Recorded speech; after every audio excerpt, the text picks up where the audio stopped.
Hasira ni moja ya malango ya nafsi ya mtu ambayo unaweza kuyatumia kuchannel nguvu za kiroho ambazo ziko ndani yako kuzielekeza kwenye jambo fulani.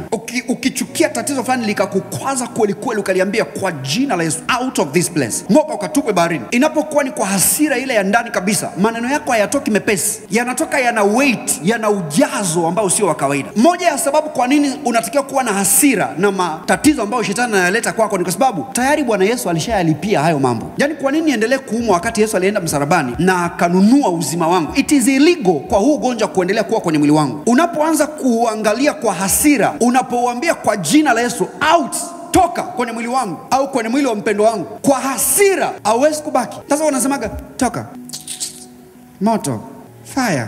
Siku kikasirika utajigundua hata unavyoomba hauombi kama mwanakondoo, unaomba kama mwanazimba. What are you doing here? Get out of here. Out in the name of Jesus. Out. Out. Out. Unaomba huko nyumbani na wigi bado liko kichwani. Haujachoshwa. Siku ukichoshwa wewe, in the mighty name of Jesus, you will not stay. Hautabakia.